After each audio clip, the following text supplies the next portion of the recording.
Be me, 26, female. I like to think I have my life pretty well sorted out. Got a good job in the city working in HR for a big company, focused on corporate culture and employee well-being. It's a job where you have to be empathetic, you have to understand people. I'm good at it. My apartment is clean, my social life is active, and I'm always reading books on self-improvement and psychology. I'm a work in progress, but I'm actively doing the work. The only person in my life who seems determined to stay stuck in the past is my older brother. He's 29, a police detective, and he is the most emotionally constipated man I have ever met. It wasn't always this bad. When we were younger, we were close. But the last few years, especially since he made detective, it's like he's been building a wall around himself, brick by brick. Every conversation feels like I'm talking to a heavily redacted document. I know his job is hard. I'm not an idiot. He sees the worst of humanity every single day. That's exactly why I try to help him. I have all these tools and resources from my job and my own research that could genuinely make his life better. He just refuses to even listen. It all started coming to a head a few months back. I think it was late fall. I was calling him on a Tuesday night, just for our weekly catch-up. I was on my couch, nice and cozy, with a cup of herbal tea. He picked up, and I could hear the exhaustion in his voice before he even said hello. I asked him how his week was going. He gave me the usual one-word answers. Fine. Busy. Same old? I tried to dig a little deeper, asking if there was anything interesting happening. He let out this long, tired sigh. He told me he was finishing up a really grim case involving a domestic dispute that went sideways. He didn't give me details, he never does, but he mentioned having to talk to the kids who were left behind. My heart went out to him. This is exactly the kind of stuff that eats away at you if you don't process it correctly. So, naturally, I tried to offer some guidance. I explained to him that what he's experiencing is called secondary trauma. It's a well-documented phenomenon for first responders. I told him it's crucial that he finds a way to decompress these experiences. Otherwise, they'll calcify into long-term stress and burnout. I suggested he try a simple mindfulness exercise, just 5 minutes of focusing on his breath when he gets home, to separate his work life from his personal life. Silence on the other end of the line. I wasn't deterred. I know it can be hard for men to accept this kind of help. I then suggested he could try journaling, just writing down the basic facts of the day, his objective observations, to get them out of his head and onto paper. I even knew a great app for it, one that gives you prompts so you don't have to stare at a blank page. More silence. I could hear the sound of his car's turn signal clicking. "Are you listening?" I asked, trying to keep my voice gentle and encouraging. He finally spoke. "Yeah, I'm listening." His voice was flat, devoid of any emotion. I told him I'd send him a link to an article about it. He just said, "Okay, hey, I'm pulling up to my place. I gotta go." And he hung up before I could even say goodbye. I felt a little frustrated, but I told myself it was a start. He was probably just overwhelmed and needed time to think about it. I sent him the link right away. The article was titled "Beyond the Badge: Coping Mechanisms for High-Stress Professions." He never acknowledged it. A couple of weeks later, we were talking again. This time he sounded a little more upbeat. He mentioned that he and a few of his buddies from the force had spent their Saturday at a shooting range out in the country.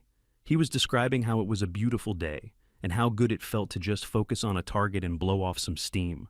I felt a knot form in my stomach. I waited for him to finish, and then I gently pointed out the potential issue with his choice of hobby. I explained that using firearms as a form of stress relief is problematic because it reinforces the connection between violence and emotional release.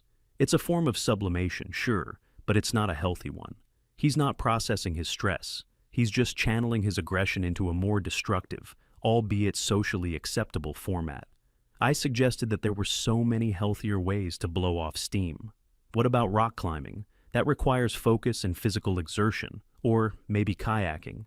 Being out on the water is proven to be calming. Even just going for a long run in the woods would be better for his mental state. He was quiet for a long time. Then he said, in a very low voice, "It's just shooting targets, Freya. It's not that deep." I sighed. Of course he would think that. It's the classic male defense mechanism: dismiss and downplay. I told him that everything is that deep when it comes to our mental health. The little habits are the ones that define our overall state of being. He didn't have a response to that. He just mumbled something about having to check on his laundry and ended the call. The pattern was getting pretty clear. Anytime I offered a genuine insight, he would shut down. The real turning point, I think, was the conversation about his girlfriend. Emma. She's nice enough, I guess. A bit too traditional for my taste. She's a nurse, very sweet, very quiet. He'd been dating her for about a year. He called me one weekend afternoon, and he sounded really happy. He was telling me that Emma had surprised him by cooking this huge, elaborate dinner for him the night before. A perfect medium-rare steak, garlic mashed potatoes, all his favorites. He said it was the best thing he'd eaten in months, and that it felt so good to just come home and be taken care of after a brutal week. I listened patiently. When he was done, I asked him a simple question. Does she challenge you? He was confused. What do you mean? I explained. I said that it's wonderful that she cooks for him, but a partnership should be about more than just domestic comfort. A real partner should challenge you to grow.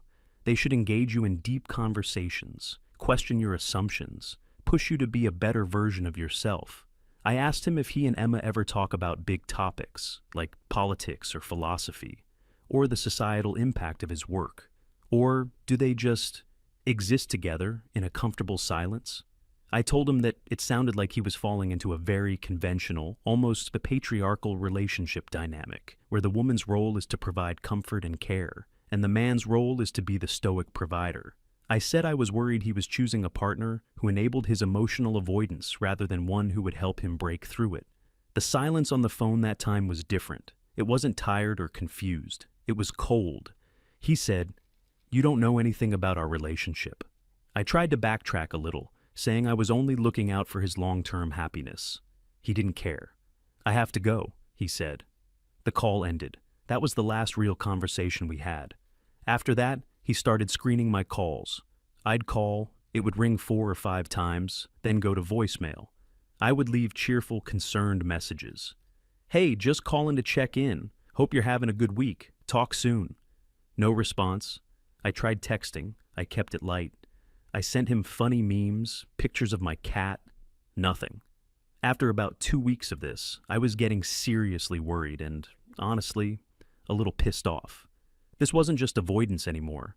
It was blatant disrespect. I decided I needed to be more direct. I sat down one evening and composed a long, carefully worded text message. I told him that I knew he was avoiding me and that I understood he was probably feeling overwhelmed. But I also told him that shutting people out is a symptom of a deeper issue.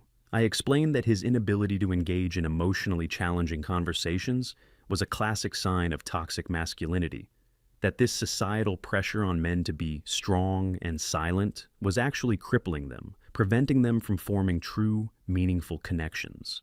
I told him that I wasn't judging him. I was offering him a lifeline. I ended it by saying that I loved him, and that I would always be here to help him do the work whenever he was ready. I hit send and felt a sense of relief. I had been clear, honest, and compassionate.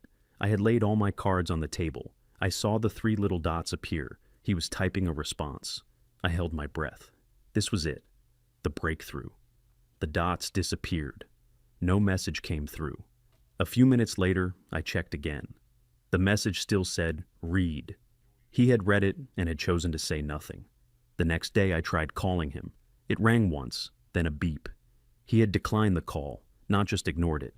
He had actively pressed the end call button. I stared at my phone in disbelief. The audacity. I tried again an hour later. Same thing. One ring, then nothing. He was stonewalling me. After I had poured my heart out to him and offered nothing but support, I started to get angry, really angry. Who did he think he was? I complained to my friends over brunch that weekend. They were all completely on my side. "That's so typical," one of them said. "Men can't handle it when a woman is more emotionally intelligent than they are. Their egos are too fragile." Another one chimed in. "You're offering him a gift, and he's spitting in your face. You can't help someone who doesn't want to be helped." They validated everything I was feeling. It wasn't my fault. It was his problem, his inability to cope, his masculine fragility. Feeling emboldened, I called our dad. I vented to him for a solid 10 minutes, about how his son was icing me out, how he was refusing to communicate, how worried I was about his mental state. My dad listened patiently. He has that same stoic quality as my brother, but he's usually a bit more receptive. When I was finished, there was a pause.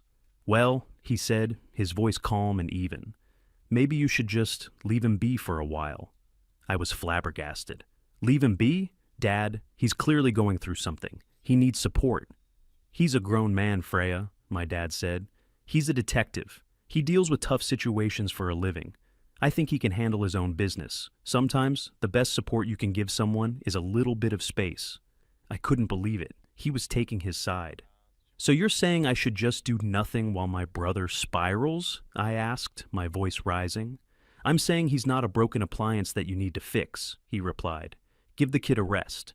He changed the subject after that, asking about my work. I hung up the phone, feeling completely and utterly alone in this. I was the only one who could see the flashing red warning lights. Everyone else was content to just let him crash and burn. The next few weeks were radio silent. I stopped calling and texting. Fine. If he wanted space, I would give him space. I told myself it was his loss. He was pushing away the one person who was actually willing to get in the trenches with him. My anger slowly simmered down into a kind of sad resignation. I focused on my own life. I went to yoga. I met up with friends. I excelled at my job. But in the back of my mind, there was this constant nagging worry. The silence from him was like a void. It felt unnatural, unsettling. I kept telling myself that eventually he would come around. He would hit a low point, realize he couldn't handle it on his own, and he would finally call me. I was prepared to be gracious when he did. I wouldn't say "I told you so." I would just listen. But the call never came. The silence just stretched on. A month went by, then 6 weeks. I started to wonder if I should just drive over to his apartment and confront him. But my pride stopped me. I had reached out. The ball was in his court. And then, on a perfectly normal Wednesday afternoon, my world tilted on its axis. I was in the middle of a big presentation at work. I was walking a group of new managers through a seminar on fostering psychological safety in the workplace. I was in my element. I was confident, articulate, and passionate. My phone, which I had set to silent, started vibrating in my pocket. I ignored it. It was probably just a spam call. It stopped and then immediately started vibrating again. And again. And again. A cold feeling washed over me. This was not normal. I excused myself from the conference room, my heart starting to pound in my chest. I pulled out my phone. 6 missed calls from my dad, and 1 new voicemail. My finger trembled as I tapped to play the voicemail. My dad's voice came through, strained and rushed. "Freya, it's Mom. She collapsed. Chest pains. We're at St. Michael's downtown. Get here as fast as you can. I'm trying to reach your brother." The world went blurry. St. Michael's. Okay. I grabbed my bag, my hands shaking so hard I could barely work the zipper. I mumbled a panicked apology to the managers in the conference room, something about a family emergency, and practically ran out of the building. My first thought, my only thought, was Caleb. He would know what to do. He's the calm one, the practical one. He handles crises for a living. I stabbed at his contact on my phone as I power walked to the parking garage. 1 ring. Beep. Call declined. Raw panic clawed at my throat. No, not now. I called again. 1 ring. Beep. I practically screamed in frustration. He couldn't be doing this. Not today. I sent a text, all caps. "Dad called. Mom is at St. Michael's. Heart attack. Answer your damn phone." I sent another. "Caleb, this is not a joke. Emergency." I jumped in my car, my mind racing. He had to have seen it. He had to call back. I drove towards the hospital, checking my phone at every red light. Nothing. No call. No text. The message notifications just showed "delivered." Not even read. How could he be so petty, so wrapped up in his own silent protest, that he would ignore a message like that? The hospital was pure chaos. The emergency room waiting area was a scene from a disaster movie. People were crying, yelling, bleeding. The air smelled of antiseptic and fear. I pushed my way to the reception desk, a high counter protected by a plexiglass shield. A woman with tired, indifferent eyes was typing on a computer. I leaned in, my voice shaking. "Hi, my mother was just brought in. Heart attack. Her name is..." The woman didn't even look up. "If she was brought in by ambulance, she's in the back. A doctor will be out to speak with the family when there's an update. Please take a seat. But can you just tell me if she's okay? What room is she in? I pleaded. She finally looked at me and her eyes were like steel. Ma'am, I have 20 other families asking me the same thing. We don't give out information over the counter. Take a seat. I stood there, stunned. This wasn't how it was supposed to work. In my world, you communicated. You established rapport. You found a resolution. This woman was a brick wall. I tried a different approach, the one I use at work. I softened my voice. I understand you're incredibly busy, and I really appreciate what you do. This is just a very stressful situation for my family.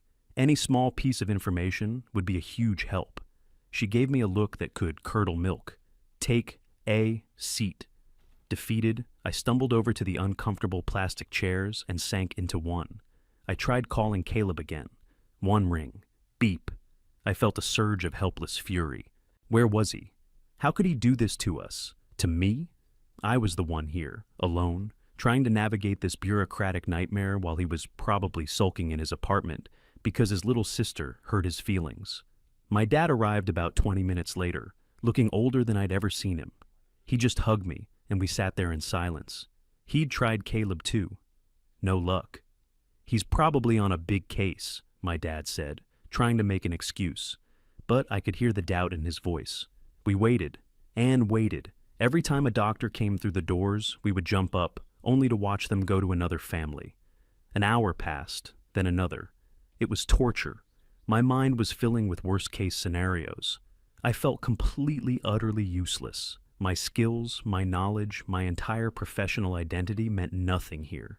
You couldn't reason with a heart attack. You couldn't have a compassionate dialogue with a hospital policy. I was just another scared person in a waiting room, stripped of all my perceived competence. And then I saw him. Caleb walked through the automatic doors. He wasn't in uniform, just jeans and a plain gray hoodie. But he moved with a purpose that cut through the chaos of the room. His eyes scanned the area, found us, and he walked straight over. He didn't look at me, only at our dad. "What's the latest?" he asked, his voice low and steady. "Nothing," my dad said, his voice cracking with relief. "They won't tell us anything." Caleb just nodded. He looked around, assessed the situation, and then walked directly to the reception desk. I watched, expecting him to get the same stone wall treatment I did. He didn't raise his voice. He didn't plead. He waited for the nurse to finish her sentence, and then he leaned in slightly. I couldn't hear what he said, but I saw him slide something across the counter, his badge. The nurse's entire demeanor changed. She sat up straighter. She picked up her phone. She spoke into it quietly, then hung up. "Doctor, Evans will be right out to speak with you," she said to him, her voice now filled with a deference that made me sick. "He's the attending cardiologist." Caleb just gave her a short nod and walked back to us. I was fuming. It was that simple? A little piece of metal, and suddenly all the rules didn't apply? The unfairness of it was staggering. 2 minutes later, a doctor came out, looking for us. He shook Caleb's hand first. The doctor explained everything. Mom had a severe blockage. They had performed an angioplasty, inserted a stent. The procedure was successful. She was stable, sedated, and they were moving her to the cardiac care unit. Caleb listened, his face a mask of concentration. He asked a series of short, intelligent questions. "What's the prognosis for recovery? What's the follow-up care plan? Are there any contraindications with her existing medications?" He was getting clear, concise answers. The doctor was treating him like a peer, an equal. My dad and I just stood there, invisible. Once we knew Mom was out of immediate danger, a wave of relief washed over me, and right behind it came the rage. Caleb said he needed to make a call to update the family. He stepped away into a quieter corner of the hallway. This was my chance. I followed him. I waited until he hung up the phone. "Where were you?" I hissed, my voice trembling with anger. "I called you. I texted you. Dad called you. Mom could have been dying, and you were what? Pouting?" He turned to face me slowly. There was no emotion on his face, no anger, no guilt, nothing. It was the same look I saw on his face when he was at a crime scene, detached, analytical. "I wasn't pouting, Freya," he said, his voice perfectly level. "And you didn't call me. You couldn't have. I blocked your number 3 weeks ago." The words hit me like a physical blow. Blocked. He hadn't just ignored me, he had erased me. Dad got a hold of me on my work line, he continued, his eyes locked on mine. Which is for emergencies only. This qualified. I couldn't speak. I just stared at him, my mind reeling. You want to know why? He asked, though it wasn't a real question. I'll tell you why. I'm a detective. My job involves facts, evidence, and timelines. So, let's review the evidence. He took a small step closer, invading my space. Fact. 4 months ago, I told you about a bad case. In response, you diagnosed me with secondary trauma and prescribed mindfulness and journaling. Fact. 3 months ago, I told you I went to the shooting range with my friends. You called my hobby a problematic sublimation of aggression and suggested I take up kayaking instead. Fact. 2 months ago, I told you my girlfriend cooked me a nice dinner. You questioned her intellectual capacity and suggested our relationship was based on a patriarchal dynamic. He paused, letting the words hang in the air. Every single time I shared a piece of my life with you, you took it, analyzed it, and handed it back to me as a problem that you, and only you, could solve. You didn't see a brother. You saw a project, a case study in toxic masculinity. I tried to interrupt, to defend myself. That's not true. I was just trying to help you. I care about you. My voice sounded weak and pathetic, even to my own ears. He held up a hand, silencing me instantly. No, he said, his voice still terrifyingly calm. Helping is listening. Helping is asking, what do you need? You never once did that. You just told me what I needed. You turned every conversation into a lecture, a performance of your own emotional superiority. He looked me up and down, and for the first time, I saw something in his eyes. It wasn't anger. It was pity. My life is filled with noise, Freya. Victims crying, suspects lying, sirens wailing. The last thing I need when I get home is another voice in my head telling me I'm doing everything wrong. So I made a professional decision, he said, the words landing like hammer blows. I identified a recurring source of stress and negativity in my life, a source that was detrimental to my mental health. He took a final step closer, and his voice dropped to a near whisper. And then I eliminated it. I set a boundary. I believe that's the term you use at your job, isn't it? He didn't wait for an answer. He just turned around and walked back down the hallway towards the elevators that would take him up to the CCU, to our mother. I was left standing alone in the hallway of the emergency room. The sounds of the hospital, the beeping machines, the distant announcements, all of it faded away.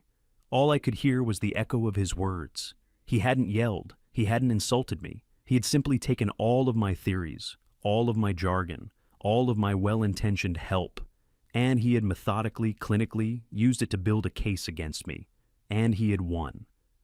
I stood there for I don't know how long, the expert on communication, on empathy, on well-being, and I had been so completely blind to the fact that to my own brother, I had become the very thing I claimed to fight against, a toxic source of relentless, unsolicited judgment. The person he needed to be protected from was me.